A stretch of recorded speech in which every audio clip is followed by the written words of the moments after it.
Hello again. It's a bittersweet day here in the Thick Hump for sale household. We're about to sell our beloved Jeep. It's going to be gone in about an hour. The Jeep is such an incredible part of our life, a lifestyle. It's pretty much one of the main reasons why we even moved to Colorado, why we started camping, what led to the inevitable purchase of Laverne, and then has led again to this next big life moment change here of selling the house and going into a full-time RV. So this is a sad moment to sell our one and only Jeep. How many times have we said to each other that we would never not have a Jeep? I know. Hopefully Jeff can edit out my ugly crying. But this is a big kind of reality check for us that this is all happening, and it's a good happen, but it's a bittersweet day today. It is. So enjoy the rest of the video. This is some of the funner times and perhaps not so fun and scary times that we've had in our Jeep life. 10 years. And we'll be back at the end of the video with another message.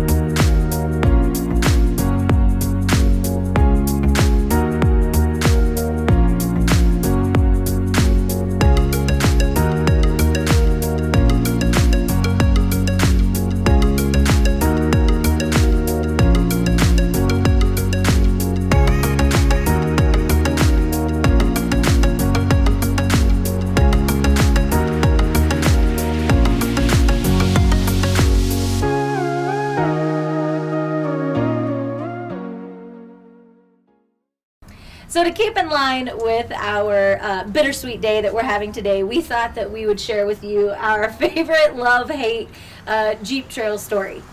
Yes, so this takes place in Pritchett Canyon, Moab, Utah, 2015. We were out there Jeeping and woke up one morning, was flipping through the trail book, looking for a trail to go on, and found Pritchett Canyon. And it was unique in most of the other trails from Moab because it's not slick, dry rock. It's down in a canyon where there's a little creek or river, and there's lots of water crossings, and it's definitely the most water full trail in Moab. So we hit the road that morning. It was me, you, and Trillian was in the the Jeep with us as well, and we took off, and it started. Let me kind of preface this with this trail was rated a 6.8. 6.8 on a good day. And what that means is you can go and the hardest would be a 6, but you can an 8, but you can bypass it with a 6. And this day it started raining, so made it more like a 6, 7.5, 9.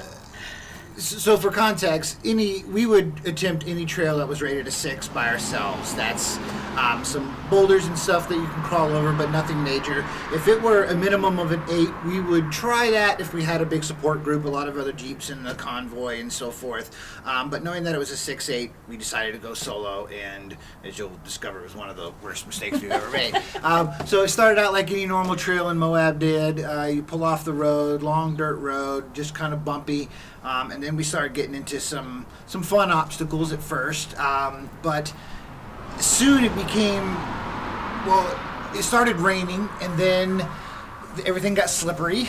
And remember that we're in a valley where I'm just picturing flash floods. And this trail you have to cross the river like multiple times.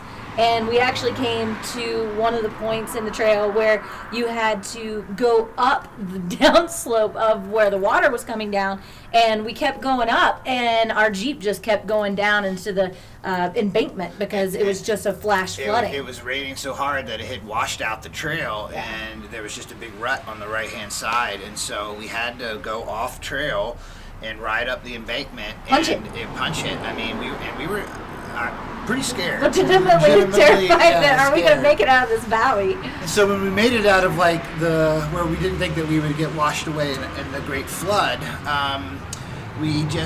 there was this big shelf road that was 500 and it feet. just kept going and going. and going, and it would never Yeah, end. it was really like a bad trip. And when we got to the end, my knees were kind of shaking. Well, we had to exit through a stair step to get up, and that was the exit of the trail. And when we finally got down or out of the trail, it was literally like a kiss the ground situation. Woohoo, we're done. Yeah, we stopped at this little we had a beer hotel or and a something. shot. Yeah, and just washed our hands and metaphorically and literally washed our hands of that trail. And it was one of the love-hate is that it was one of the more technical trails that we really did run it really well, but the hate part of it was so long, and it was raining, and we were in a valley, and I was convinced we were going to have to walk 25 miles through the desert to get back to civilization to make a phone call and have to leave our rig flipped over. Oh yeah, because we had no cell service. Yeah, no.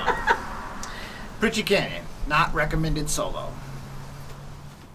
So to wrap things up, Jeeping has been a huge part of our lives for the last 10 years, and as sad as we are to see that part of our lives go, we are super excited for where the next adventure is going to take us, and we are excited for you to be with us along the way.